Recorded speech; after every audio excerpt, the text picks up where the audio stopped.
The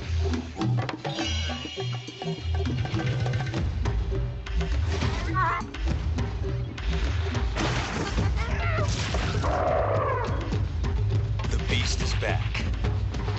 On the system that keeps pounding out the hits. Super NES. Donkey Kong Country 2, Diddy's Conquest. It's even tougher than the original. Hello everyone and welcome back to the channel where the goal is to play every single game that every character in Super Smash Bros. Is from. In my last video, I talked about the history of Rare and what led them to take over the reins for Donkey Kong. I also talked about the game Donkey Kong Country, and I think you should check it out. I did a good thing, I promise.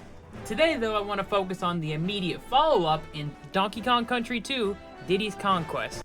Then why did I use up my best material on this shit? Before Donkey Kong Country was even known to be a hit, Rare was already working on the sequel, which when comparing it to nowadays, it is a crazy thing to do with studios shutting down before they even have a chance to see if their game is a hit.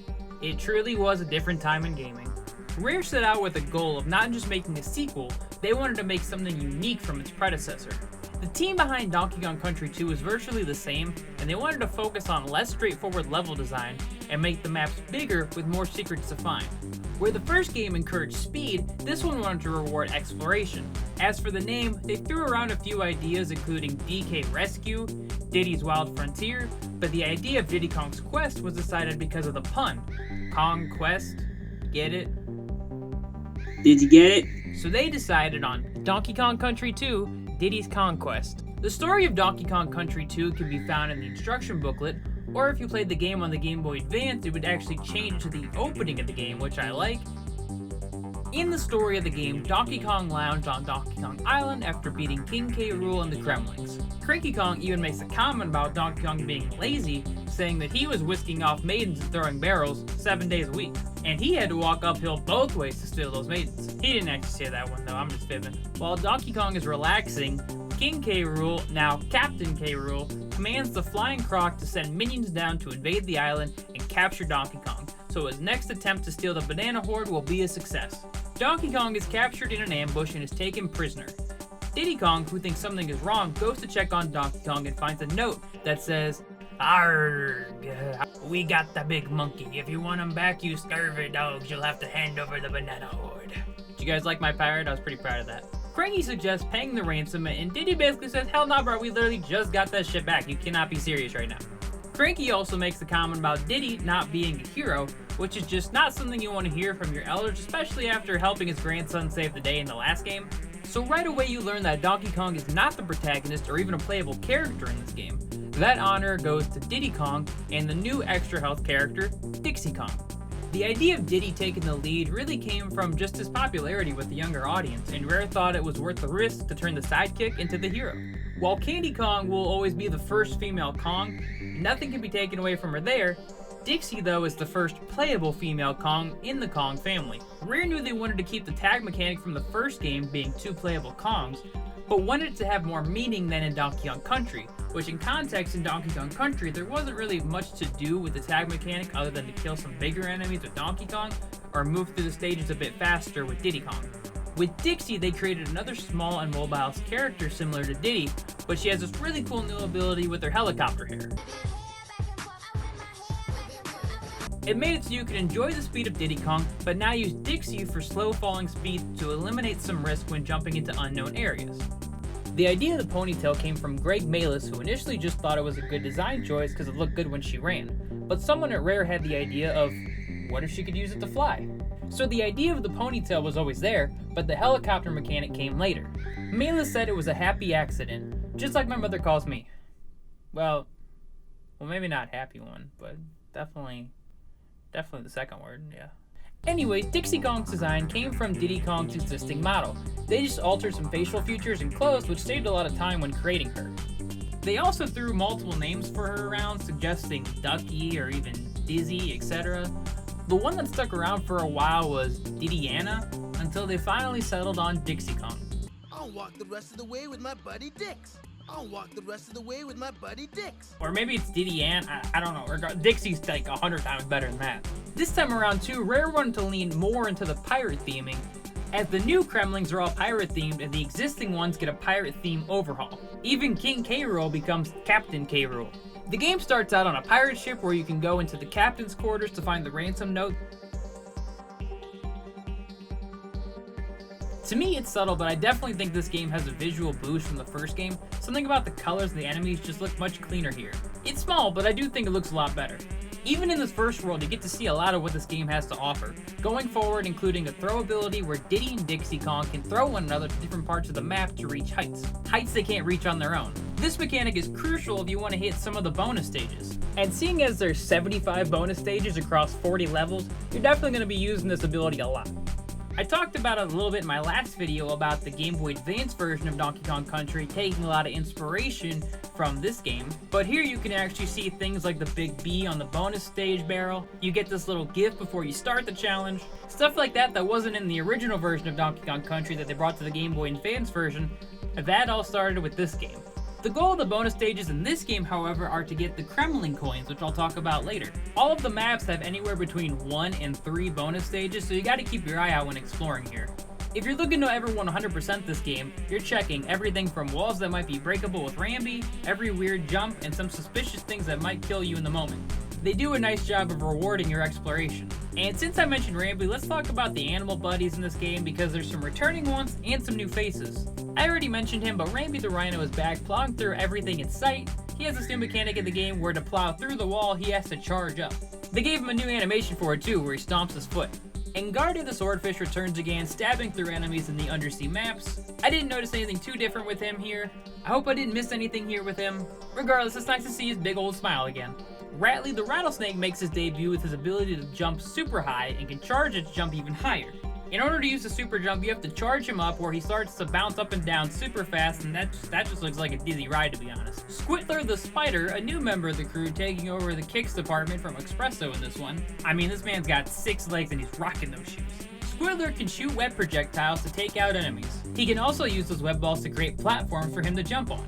And I'll be honest, this just confused me hardcore when I started playing as him. I struggled to see what his purpose was other than killing the enemies. I do my best to go in blind into every game that I play to get like a genuine reaction. I want to recreate that feeling of what it was like for someone in the 90s when their parents were bringing home that Super Nintendo copy of this game. But now I'm realizing I'm giving myself a handicap because the games used to come with instruction booklets that told you what everybody did. So just know I played through this whole game barely understanding how Squidler worked. I got the web mechanic to work sometimes, but that was just because I was spamming buttons until it stayed still so I could jump on it. I didn't actually understand how to use this mechanic until towards the very end of the game, where you're climbing Toxic Tower. I just winged it though throughout the rest of the game. Squawk the Parrot returns in Donkey Kong Country 2. This time he's more than just there for holding a light.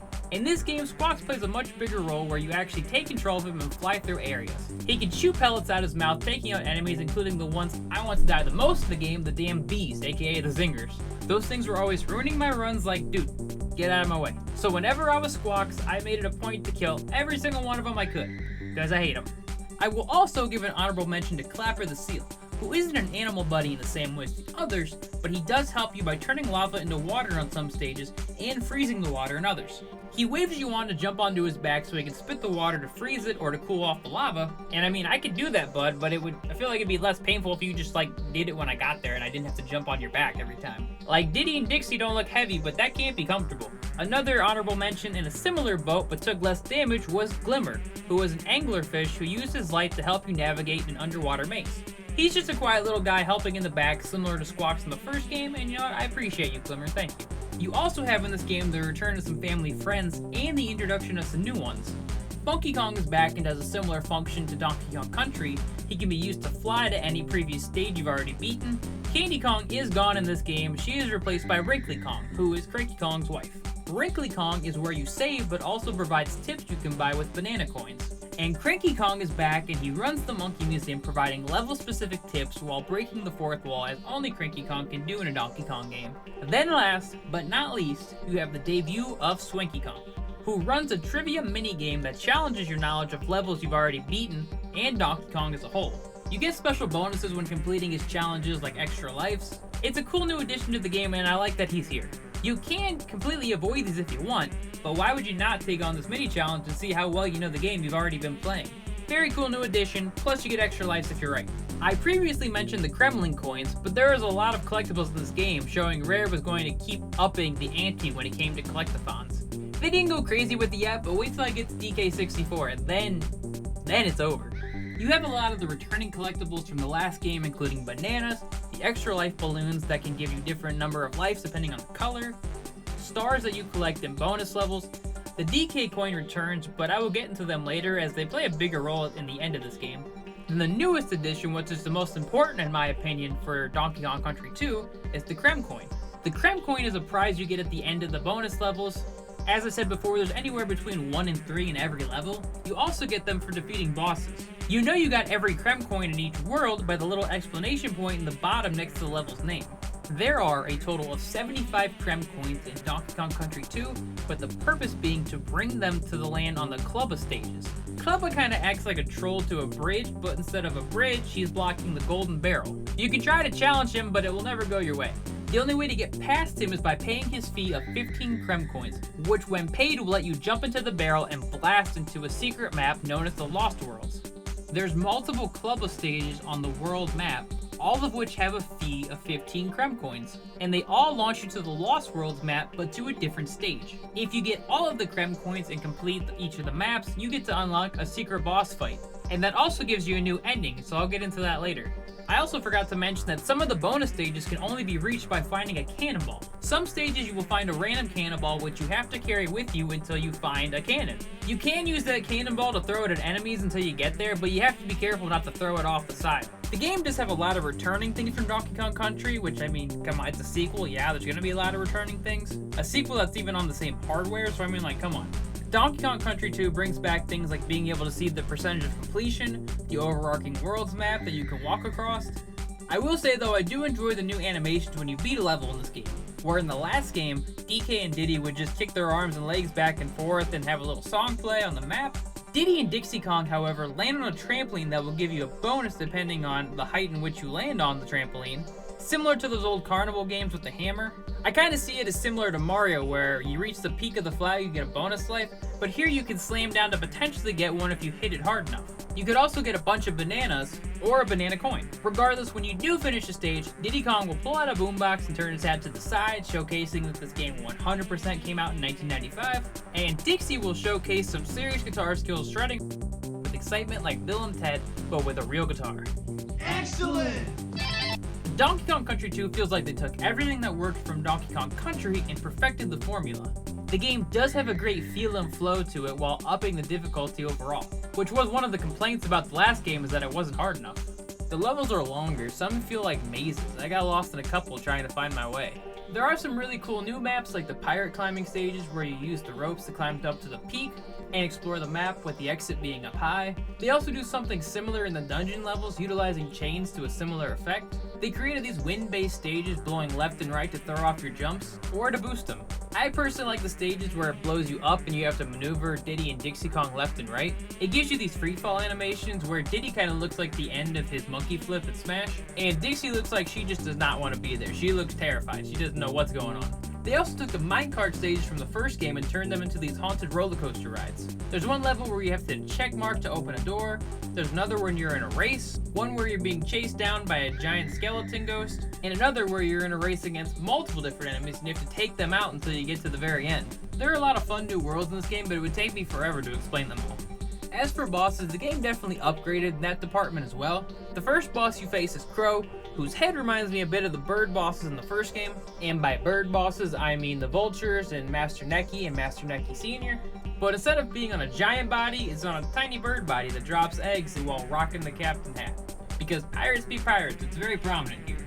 Eventually, he drops an egg that you can pick up and hit him with it, until he is no more. And instead of a golden banana, because you still have all the bananas from the first game, you get Kremkoin. Cleaver, who is one of my personal favorites because in his boss fight, you avoid his projectiles and swing and to hit him with a cannon, but once you hit him, you have to move back and forth across the stage using these new hook mechanics that I really do think works a lot here. I really enjoy how they utilize them, even though that doesn't make sense how they're just getting supported in the sky, unless Captain K. Rool must have magical abilities. That's my own guess. Cleaver is a handy in lava holding a sword, so maybe he really does. Kujul, who is a big boy who reminds me a lot of Flubba, he jumps around on the screen and swings his big club, eventually knocking down TNT barrels, which, you know, that's pretty obvious. You find those in the jungle all the time. Huge problem I have.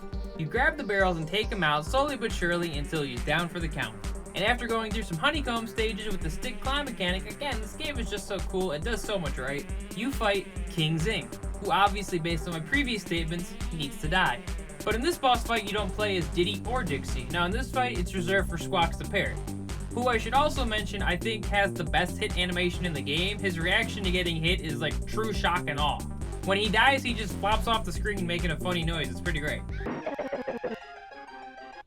King Zing will take a hit, then turn invulnerable, and start summoning minions. From there, it's a rinse and repeat as you dodge him, picking up speed until he is no more. Then in a rematch from the first fight, Crow is back in ghost form as Creepy Crow. Now personally, I can't imagine having so much hate that even in death, I'm wanting to throw hands with this monkey on sight. But in the case of Crow, here we are. This one also added the climbing mechanic with the ropes and made it a bit more interesting, which I did appreciate. Then after going through a stressful, albeit really cool bit of climbing up K. Rool's castle, some of these stages were really cool, but honestly, the one where you gotta be every different type of animal buddy took me so many tries to get. Once you reach the top of the castle, you will find Donkey Kong tied up. I was ready to start throwing hands with K. Rool right there, but no, Donkey Kong is pulled away, up into a Zeppelin that K. Rool owns, where you have to go through another stage, which includes this one enemy, which I mean, obviously, this has gotta be like some knock on Sonic the Hedgehog, am I right? This was right in the middle of the Nintendo-Sega war, so they were definitely throwing shade at him. He spins around, chasing you down, until eventually he falls over Dizzy. He's not a boss, I just wanted to mention him, because I mean, come on, look at him. Anyways, after you get through the mission, then you come face to face with Captain K. Rool, rocking his awesome pirate hat. And also that coat. I mean, K. Rool's just got style, what can I say? To fight you, he pulls out his Blunderbuster, which would become his Neutral B in Super Smash Bros. Ultimate. Even in that game, he pulls out his pirate hat instead of wearing his crown. He's making it clear that King K. Rool and Captain K. Rool are the same person, but different styles. He blasts cannonballs at you, some with spikes. He blasts smoke that reverses your controls, which were a lot of fun when you got hit by. Eventually, shooting a barrel which you can break to reveal a cannonball, which you can throw at his gun. You can throw it at his gun when he starts trying to suck you in, which causes K. Rool to give the camera a shocked look, and then the gun blows up in his face. In Smash, he just shoots the cannonball at an angle if he pulls it back in, which honestly, I'd rather him have that instead of this drift across the stage move he uses here with the Blunderbuster. I mean, really, what the hell, man? He'd be unstoppable. After so many hits, K. Rool hits the ground for a sec, and then DK shows up again, and he's got a barrel next to him in case you took a hit so you can get Diddy or Dixie Kong back. It really comes in handy in case you took a hit to help you keep going. You battle out until eventually K. Rool is down for the count. Donkey Kong is freed and he uppercuts the ever-living shit out of K. Rool, sending him out of his castle, bouncing down the side into the water below. They ate me! A fucking shark ate me! Now remember how I mentioned the DK coins? Well, this is where it matters, as Cranky compares you to heroes of other games on his Cranky's Video Game Heroes chart, breaking the fourth wall again, saying that this isn't just a game, and other heroes have completed it as well. Depending on how good or bad you do at collecting the DK coins, you will see Mario, Yoshi, and Link all standing there. While my favorite inclusion, again this game came out during the Nintendo-Sega Wars, there is a suspiciously similar to Sonic the Hedgehog pair of shoes sitting next to a trash can with a sign that says, "No Hopers." Basically saying Sonic belongs in the trash, and I will admit I do love these types of jabs. It's not too mean, but it also sends a message, and I'm sure Nintendo loved it. After the credits roll, you can go back into your save file and collect more coins, if you would like to try and get a better score on Cranky Kong's chart. But the main reason to go back, in my opinion, is not that, but for the Kremkoins. See, once you go back and pay his fee on all the stages, and complete all the extra stages in the Lost Worlds, you will unlock a secret ending boss fight with none other than K. Rool himself. This time he's covered in seaweed, and his first shot is a bunch of fish from his fall into the ocean. But after that, he sends multiple projectiles at you at all different directions and angles, till he eventually shoots out the barrel with the cannon, and it's a one and done, and he is no more. He can only take one hit here, but the phase of him blasting at you does go on for quite a while, so it's still pretty difficult. Once he is defeated though, he's launched into the beam in the back of the stage, which causes his whole island to come crashing down. You return to Cranky, who's like, alright, bet, let's dip, this whole place is gonna blow. Then you get the real ending of the game with Donkey Kong, Diddy Kong, and Dixie Kong watching as K. Rool's island comes crashing into the water until you see one small boat rowing away with K. Rool inside, showing that he will be back again someday. This game delivers on everything Donkey Kong Country offered and then some.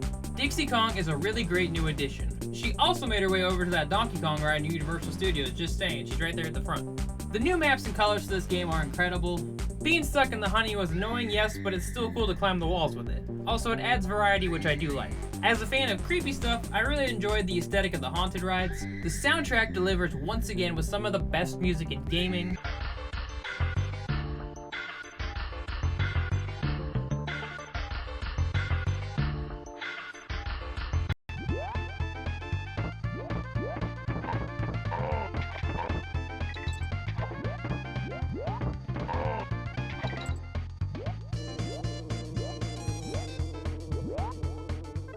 These stages where you're blasting in the barrels with the chill music is such a vibe.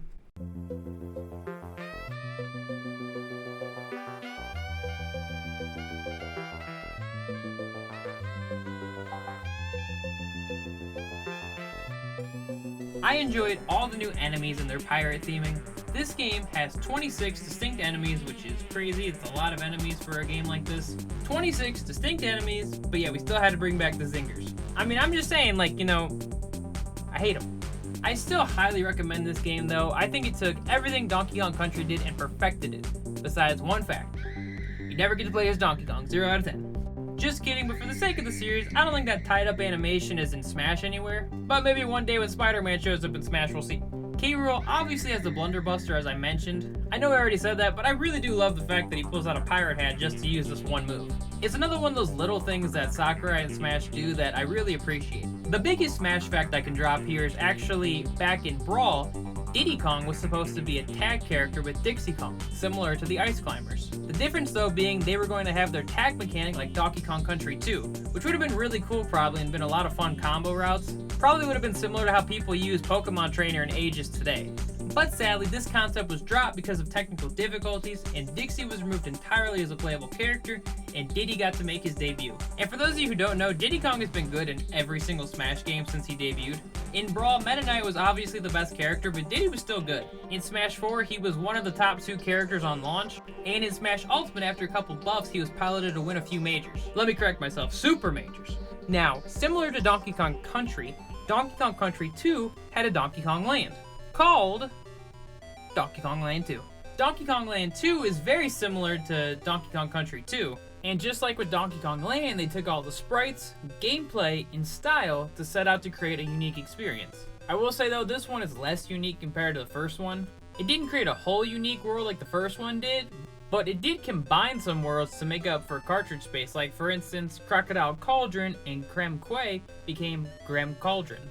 The Haunted Hall and Castle Crush is replaced by Crazy Coaster and Dungeon Danger. The other thing that was a little disappointing, but hey, if it ain't broke, don't fix it, right? They didn't make unique bosses for this one. In Donkey Kong Land 2, you fight Crow, Cleaver, King Zing, and Captain K. Rool. There's some minor changes to these boss battles, but virtually they're the same as they are on the Super Nintendo. Although Kujul is completely gone from this port. #RIP, I hardly knew ye.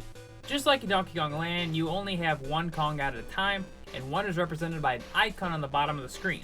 Here, instead of a barrel, you get a little picture of their face, predating stock icons. Look at that, hey. You get the hearts at the bottom of the screen to represent lives again, but one thing missing since you can't have Diddy and Dixie on the screen at the same time, you lose the throw mechanic. And seeing as that's one of the big mechanics of the Super Nintendo version, that's a huge loss for this one. You do see the return of the animal buddies here, Rambi, Engarde, Ratley, Clapper, and my boy Squawks all return for this one. Very happy to see them. I would honestly say the same thing about this one as I did the first one. It's a great way to get the Donkey Kong Country experience on the go at the time, but I do feel this one lacks the creativity of the first Donkey Kong Land. I mean, I'm not complaining because Donkey Kong Country 2 is great. I just wish this one tried to create more of a unique experience from Diddy Kong's Quest.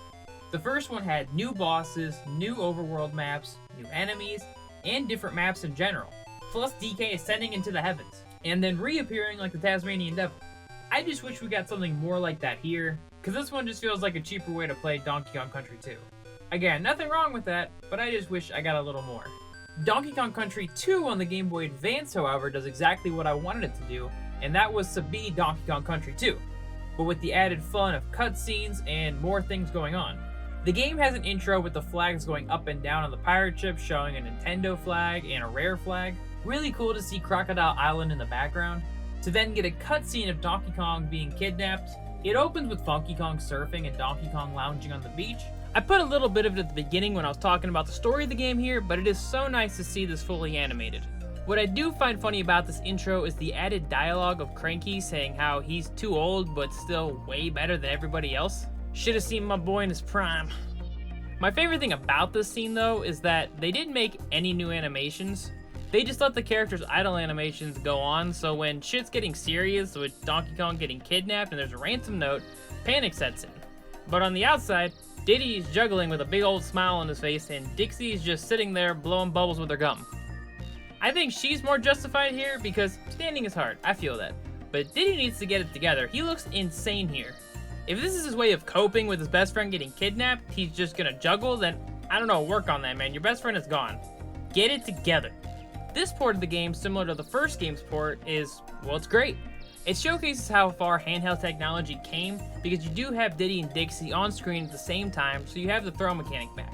You can ride the animal buddies again, and just like the first Game Boy Advance port, there's some new content. The sticker book, which is the replacement for the scrapbook here, you can collect them by beating specific enemies on stages as well as getting them from the Kong College from Wrinkly Kong. Espresso the Ostrich returns in this one, but he's just a little baby. Once you get golden feathers though, you can enter Espresso in races. The more golden feathers you obtain, you can upgrade his stats. Now, I was stubborn and wanted to win with the bare minimum stats. I entered the points they give you when you first get them. Once I entered the race though and saw the stats of all the other ostriches, I knew this was going to be a struggle. I played the race like 5 times in a row and only managed to get second at best. I know I can get more feathers and upgrade Espresso, but where's the challenge in that? I want the underdog to win, damn it. Funky has a new mode in this one along with Funky's Flight 2. This one is actually a flight game, which makes sense called Funky's Flight. This minigame is a challenge to see how good you are at flying. The challenge is to either fly through a series of rings or pick up and land packages. For completing these challenges, you get a DK coin, so in this version of the game, if you ever want to 100% it, you gotta play them all. Fun minigame, but I suck at piloting the ship in all honesty. When you complete one of the flights, your best time score will be on display on the Funky stage. Bag-a-Bug is a new minigame on the Clubba stage at his kiosk. The first attempt is free, but then after that it costs 5 banana coins. The goal of this minigame is to collect as many fireflies in a jar in 1 minute while avoiding Clubba. Clubba gets faster as time runs down. If Clubba hits you, you lose a lot of the fireflies you've collected. There are spots where you're safe from him, and there's also the chance for an invincibility barrel to appear, which really helps. Depending on how well you do, Clubba will either give you bananas, banana coins, or extra lives. They have a high score screen that's actually supposed to represent each of the Kong scores, with Cranky being the lowest. Obviously fake news though, Cranky's the best.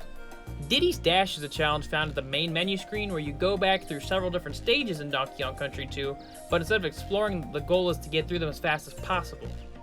When doing this, there are signs of checkpoints with lines of stars. That way if you get hit at all, you'll just go back to there. If Diddy beats a series of enemies in succession, he gets a timer freeze for a few seconds. How long the timer stops though is affected by how many enemies you defeat in the sequence. Dixie is not available in this mode. This is where Diddy gets his chance to shine, as his speed is the main selling point. What's weird is you can still access the bonus stages in this mode, but I think that's just because it would have been hard to remove them. What they do here though is just put you back in the level with no bonus. If you beat all the levels, Cranky will give you some cheats for the main menu to enter. He will also give you his personal time to beat, and if you do that, he gives you more codes. I do love the old Game Boy Advance cheat code screen. So many games used to have it and it was awesome. I used to love getting my hands on those books with a bunch of cheat codes for games, and X amount of dollars for Scholastics every year went to one of those books.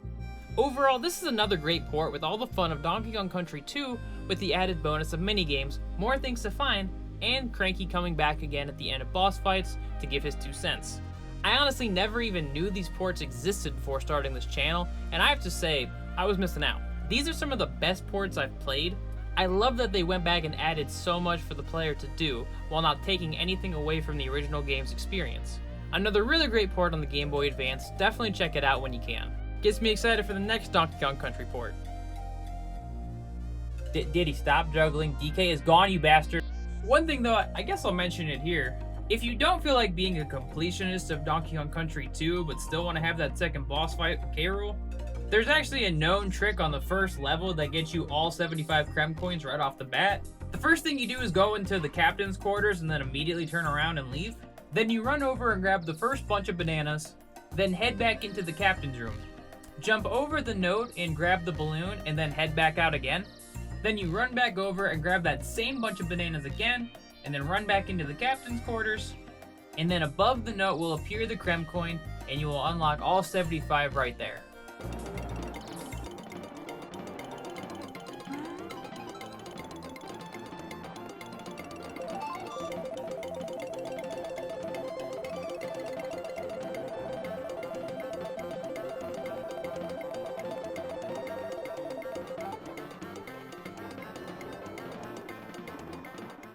Anyways, that's gonna do it for me here today. If I did this video right, it should come out sooner than the gap between my last ones. I have a goal to get through the DK series as fast as I can, so I'm gonna do my best to pump these videos out without losing quality. I don't want to get lazy with my editing. If you ever enjoyed Donkey Kong Country 2 as a kid, let me know down in the comments what the game meant to you, and also if anything frustrated you like the zingers did for me. Or if you're an active fan of Diddy Kong in Smash, either Brawl, Smash 4, Smash Ultimate, what made you want to play Diddy Kong? That's gonna do it for me here today, though. If you enjoyed this video, I hope you will like and subscribe. I said it in my last video and it worked, so I will say it here now at the end, because if you made it this far, I must have done something right. Right? Anyways, I hope you have a great rest of your day, and I will see you in the next video. Wait a second. I know that monkey. His name is Donkey. Monkeys aren't donkeys. Quit messing with my head.